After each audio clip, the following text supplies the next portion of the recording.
Elle n'est plus créée, en tout cas actuellement. À mon sens, moi j'ai une association depuis très peu de temps, juste depuis quelques mois, où je donne des enseignements sur la psychologie et karmique, orienté karmique. Donc j'ai monté un petit groupe. Le premier cycle est déjà passé, là on va attaquer le deuxième. Sachant que c'est un cycle qui se passe sur 4 ans.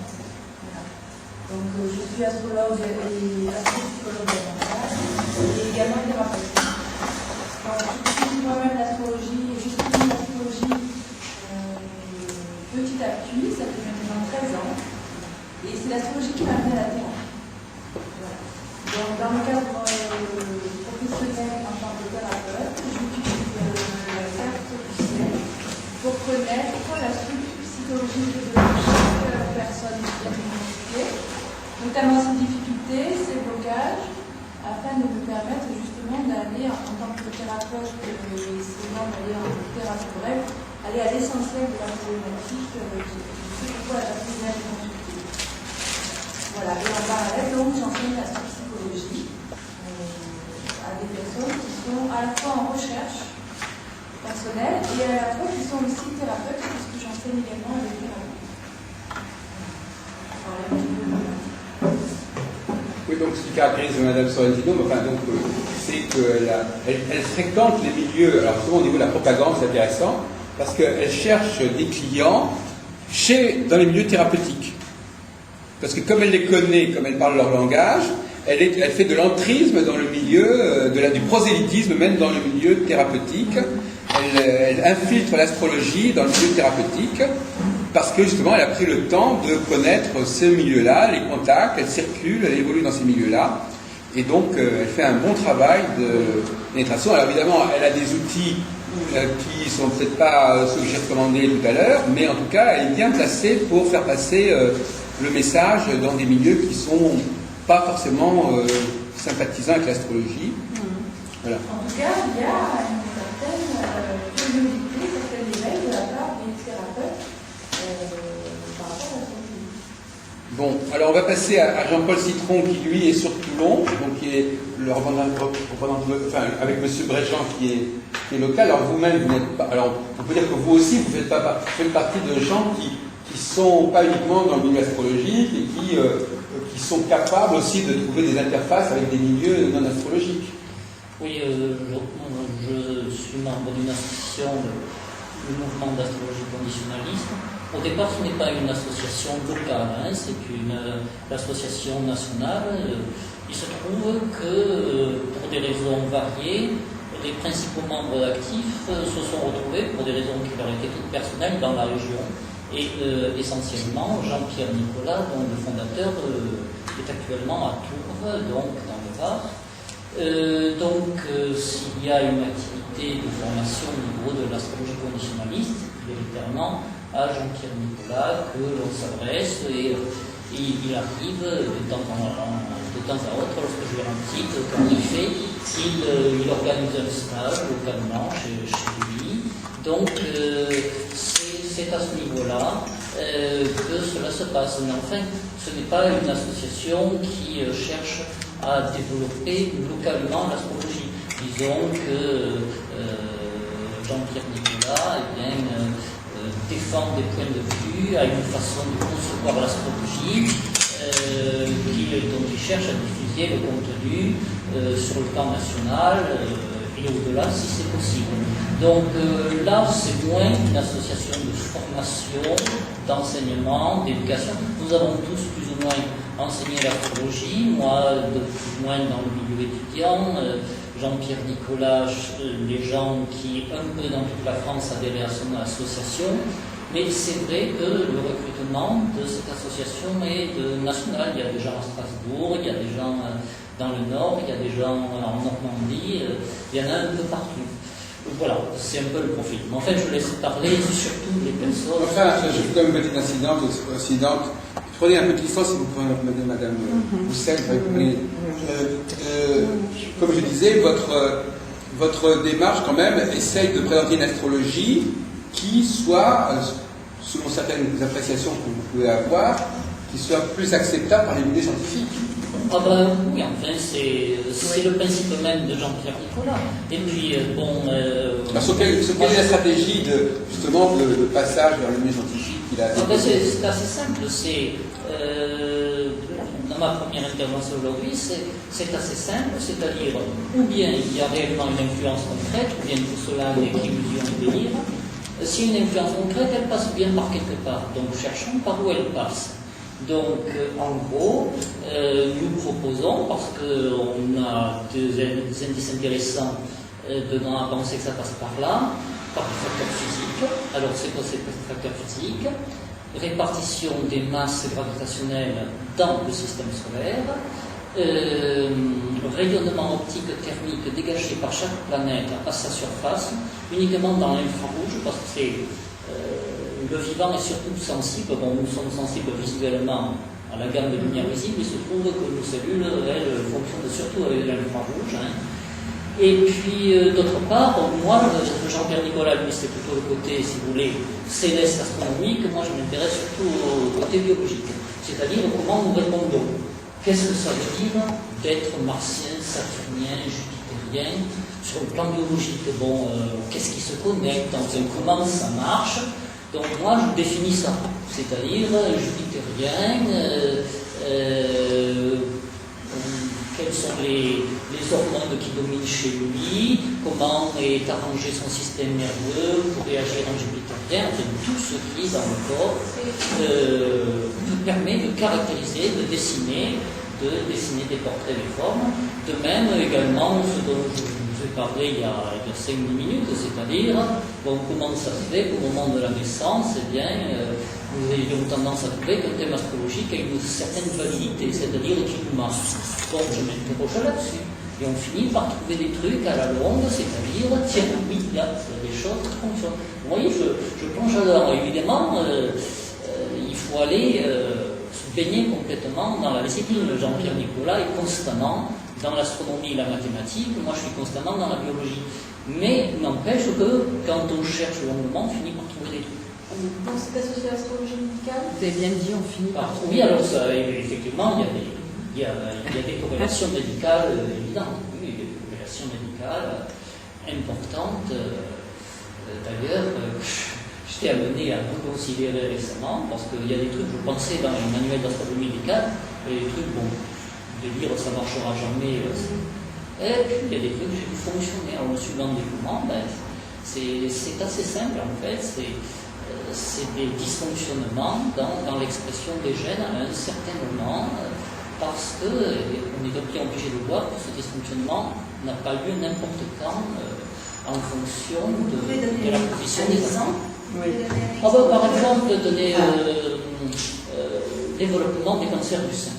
Développement des cancers du sein, bon, qu'est-ce que vous trouvez dans le manuel d'astrologie médicale? Vous trouvez, il faut que Pluton soit très dissonant à Jupiter, ou que Neptune soit très dissonant à Jupiter, ou à la Lune, comme ça. On me disait, bon, le livre, c'est une histoire analogique, la foule, le grouillement, la fécondité, bon, délire complètement.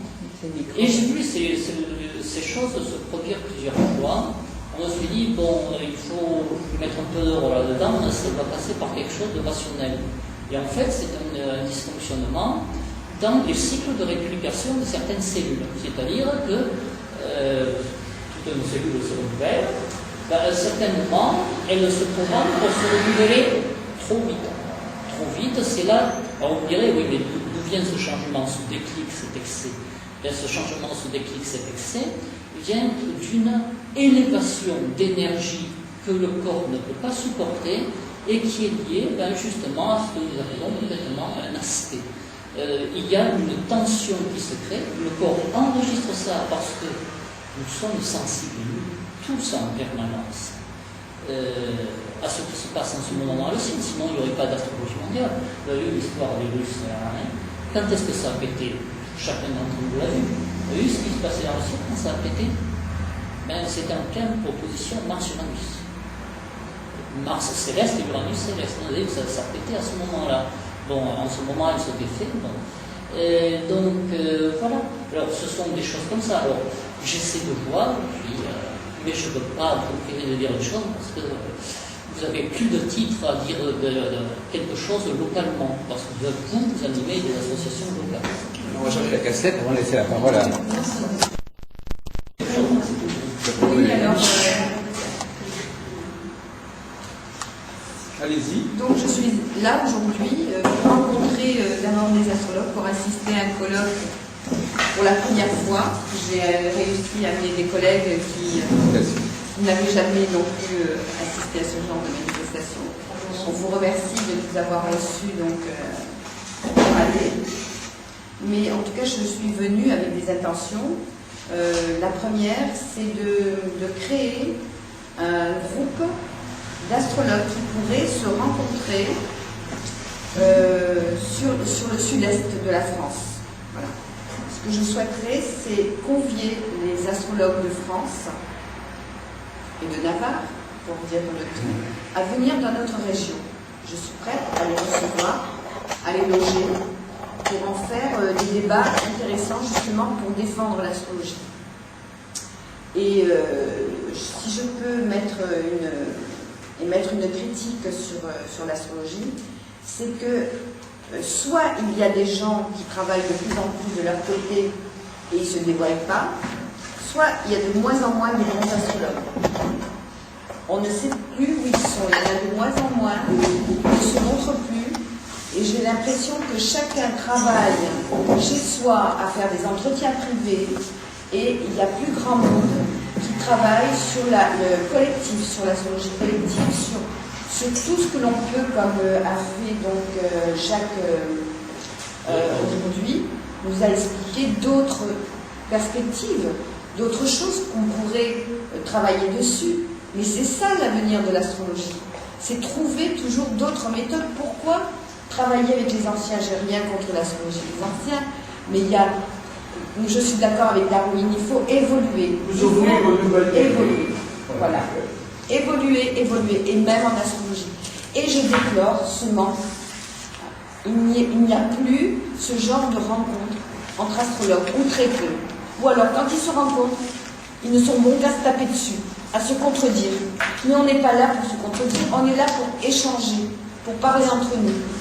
Donc le peu de nouvelles que j'ai eues de ces colloques qui se passent parfois à Paris, mais ils se tapent dessus, mais c'est pas la peine, il faut échanger. Alors bon, mon travail consiste en quoi? Mon travail consiste à amener le plus de monde possible à l'astrologie, et ça se passe très bien. On organise souvent des sorties amicales. Je fais partie de la Fédération des astrologues de France avec Alain de Chivray. Nous avons des astrologues qui sont venus nous voir, comme Catherine Aubier, Christian Droyer qui vient régulièrement. Il y a une personne aussi qui va venir, Michel Rollin, pour l'astrologie médicale.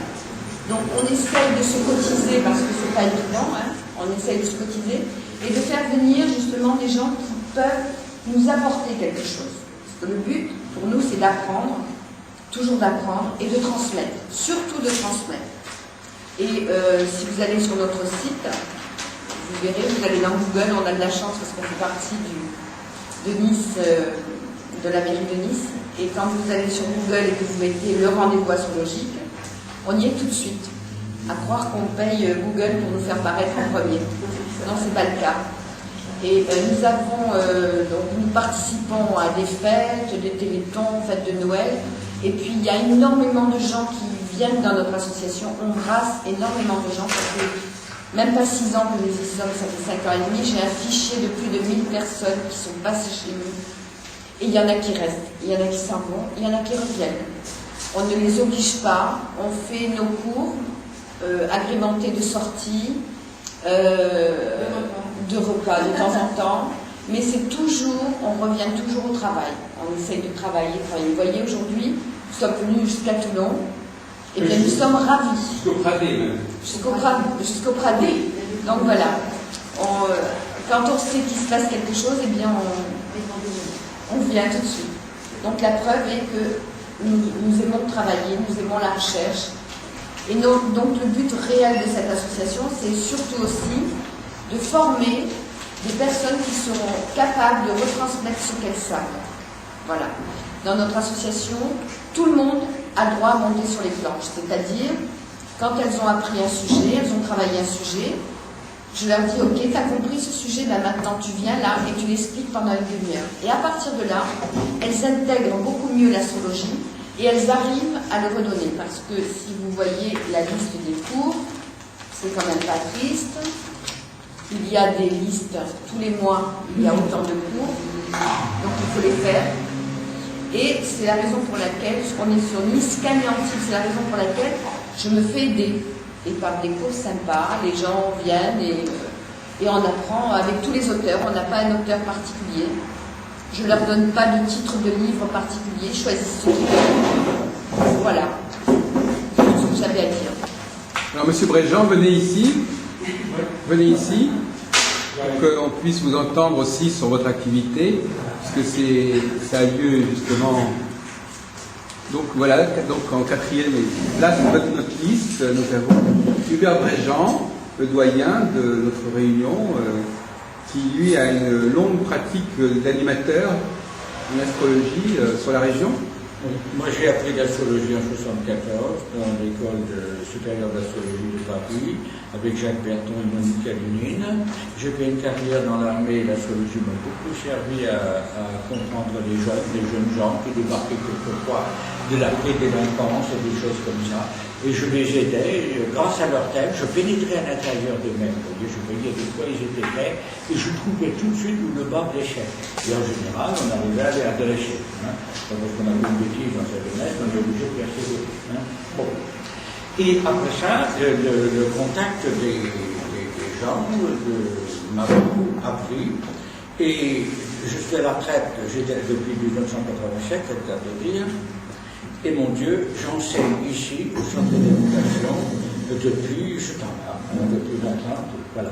J'ai fait pendant très longtemps, jusqu'en 2003, des conférences. Il y avait une conférence mensuelle, je faisais comme vous, différents auteurs, et tout. Je recevais tout le monde et tout. Et puis, un beau jour, en 2003, j'ai eu 4 interventions chirurgicales. Vous comprenez qu'avec ça, j'ai dû me mettre un peu en choc. Et puis, le pire encore, c'est que l'endroit où je donnais mes conférences, on ne me faisait pas payer, mais le plafond, la chaîne s'écroulait, alors par mesure de sécurité, monsieur le maire, il a dit, on vient après ça, terminé.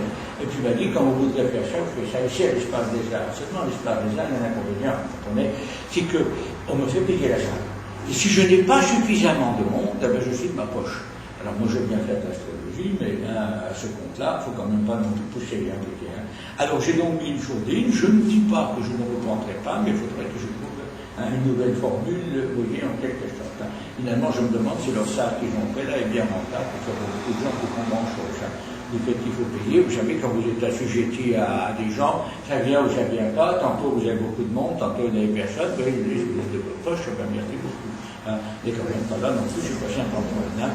Donc, je pratique, je suis la Fédération des astrologues francophones depuis 1987 ou 98, je crois bien.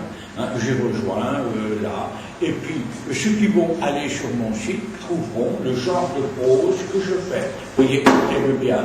Et c'est pour ça que vous trouverez là-dedans, il y a le thème du mois maintenant, marqué www, vous allez là-dessus, vous avez le thème de Jean-Michel Jarre.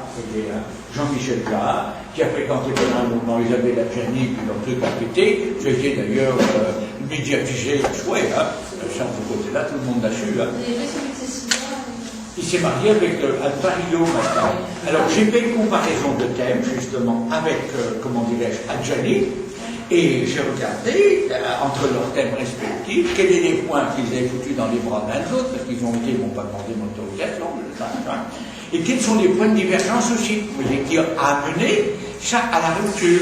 Et j'ai fait exactement la même chose avec Anne Parizeau, vous voyez, finalement, j'ai vu les points de convergence et de divergence, vous voyez, de chacun, et puis j'ai terminé en conclusion que bien que les astralités avec Anne Parizeau étaient supérieures en qualité par rapport à celle d'Adjani, par exemple, j'ai jamais pu tenir avec un seul bonhomme, disons, bon. Et puis, j'ai terminé en conclusion en disant que la tendresse et l'amour que l'on a l'un pour l'autre, c'est comme une plante. si on ne l'arrose pas assez souvent, vous voyez, elle finit par dépérir. Et c'est parfaitement vrai. Vous voyez la conclusion que j'ai terminée. Et donc, ils ont les cartes de leur destinée en main, leur affinité. C'est à eux de jouer. S'ils veulent finir leur vie en chant, dans une bonne communion des sentiments, ça les regarde. Si jamais ils ne savent pas communiquer, ils ne savent pas, voyez, communiquer en chant, bien mon Dieu, madame, on part au chat, et puis un beau jour, il y a un fossé, un gouffre, et puis se crée entre deux êtres, on n'a plus grand-chose à dire, quoi. C'est malheureusement vrai. Et comme la psychologie humaine, je ne parle même pas d'astrologie qui n'est pas enseignée, ça va de soi, on revient dans quel état il est, puisqu'on en a parlé, mais la psychologie humaine, au moins ça que j'apprendrai aux jeunes, que quand on quelqu'un que l'on aime, et qu'on a une attirance en quelque sorte, on veut construire une famille, construire quelque chose, eh bien il faut quand même amener de sa part sur le plan personnel. Parce que si on prend tout à l'autre et puis qu'on ne donne rien, eh bien un beau jour il y a quelqu'un qui se trouve lésé, vous voyez, dans ce couple en quelque sorte. Toute une affaire de psychologie humaine qui n'est malheureusement pas enseignée. Comprenez, à l'éducation nationale, ils ont leur profil de carrière à se couper, ils n'ont pas le temps de se couper. Est-ce qu'un boulanger est amoureux de sa farine? Eh bien, je dirais qu'un professeur n'est pas forcé d'aimer les gosses. Tiens, j'en ai rencontré une ici un jour, un fait très amusant. Elle me dit, monsieur Richard, je n'aime pas les enfants. Je dis, qu'est-ce que vous foutez, vous, comme professeur? Je dis, zut alors, vous sortez de la malheureuse. Et vite, avant les catastrophes. Restez dans l'éducation nationale, mais ayez un poste, une gestion, je ne sais pas quoi, moi. L'éducation nationale, c'est une grande usine, il n'y a pas que les gens qui enseignent, il y a aussi les autres, ne restez pas là. Les gamins, évidemment, ils la font devenir folle, cette pauvre fille, quand ils sont tellement. Elle grimpait au rideau à chaque fois, vous voyez qu'il y avait un problème. Ah ben oui, parce que les enfants, ils sont difficiles, il faut savoir les maîtriser, sa fille.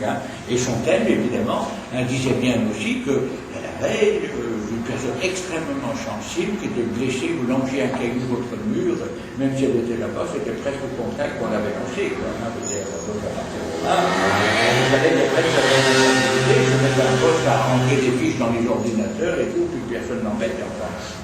Non, mais ça ne fait pas. Donc, moi, le genre d'enseignement ici, j'ai des cours qui sont à tous les niveaux.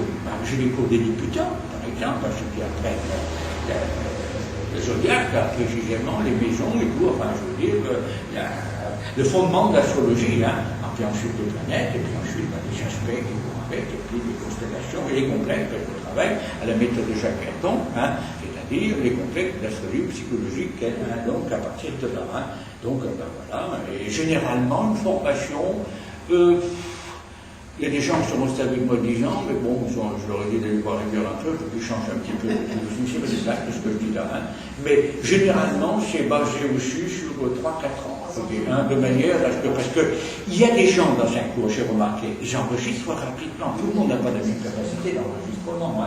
Il y en a d'autres à côté, il faut leur répéter 3-4 fois la même chose et sous des angles, des formulations différentes pour qu'ils arrivent, vous voyez, à bien saisir. Moi, j'ai des mamies ici de 60-65 ans, il faut bien comprendre le problème. Elles sont occupées de leur progéniture, qui les ont emmerdées même jusqu'à 30 ans. Il y en a certains, c'est pour vous dire, encore sur les bras. Vous voyez, après, ils ont leurs petits-enfants et tous les pauvres grimpent au rideau à chaque fois qu'il y a un problème aussi. Elles ont tellement de problèmes de ce côté-là. Elles sont venues ici non pas pour devenir des savantes en astrologie, mais pour enseigner, mais pour essayer de comprendre leur vie à elles, à celle de leurs enfants et tout, et ça leur apporte beaucoup. Et moi, je suis content si je leur apporte quelque chose. Si je leur donne des éclairages, vous voyez, pourquoi, par exemple, sa fille a quitté son mec ou son mari, il fallait un sang de divorce, etc. Et ce sont des choses, de par les machins des transits que l'on voit facilement. Il n'y a pas de difficile, il n'y a pas de mystère. Il y a une cause, un effet, astrologique obligatoire. Pas autrement. Donc, je leur dis, voilà ce qui se passe. Votre fille va divorcer, mais elle est jeune encore, elle a 35 ans, tout l'avenir devant elle. La prochaine fois, il faudra qu'elle essaye de trouver quelqu'un, autant que faire se peut, donc les astralités de ce monsieur soient en adéquation avec les siennes. Mais franchement, des mariages arrangés. Tiens, je regrette d'avoir plus de 30 ans. Je ferai un machin matrimonial et je réunirai des gens par affinité. Mais est-ce qu'ils aimeraient forcément la personne avec qui sera de l'affinité? Tout le problème est là. C'est assez amusant d'ailleurs. Mais ce seraient des mariages arrangés au siècle dernier et même au siècle d'avant. On mariait une ferme avec une autre. Et puis la fille ou le garçon, qu'elle est dans les fermes. Ça va de soi, bien sûr. Hein. C'est ce qui se passait, voyez. Hein. Et les personnes, mon Dieu, ils acceptaient parce que l'amour, c'est bien mignon, mais la condition matérielle de pouvoir vivre était vachement importante aussi. Hein. Oui, hein, à partir de ce moment-là. Hein. Mais c'est assez amusant d'ailleurs. Vous savez, il n'y a pas que les gens de la base, comme moi, les campagnes basses, les machins qui sont comme ça. Regardez par exemple, vous avez une personne, une super belle femme, je pense que beaucoup d'entre vous l'ont connue, qui s'appelait Ava Gardner, qui a tenu dans ses bras, mon Dieu, Clark Gable, et je vous en passe des vers et des vers. Oui, et les beaux hommes d'Hollywood, en quelque sorte. Vous savez comment elle a terminé sa vie, la pauvre? Avec toute seule, avec son chien. À Londres, dans un petit appartement. Voilà comment elle a terminé sa vie. Pourquoi? Parce qu'elle avait ce que j'appelle en termes d'astropsychanalyse un complexe de frustration à côté. Ce qui fait que cette personne ne savait peut-être pas donner de la tendresse et de l'amour aux autres, vous voyez, hein, et elle avait l'impression d'en être que les hommes avec elle, ils étaient là pour sa plastique, pour son corps, hein, en quelque sorte, mais pas pour elle. Regardez la princesse Margaret. Tenez clair de la sœur de la reine Elisabeth II, hein, eh bien vous verrez que cette reine a raté tous ses amours en quelque sorte, la pauvre, hein, voyez, hein. Et pourtant Dieu sait qu'elle était princesse.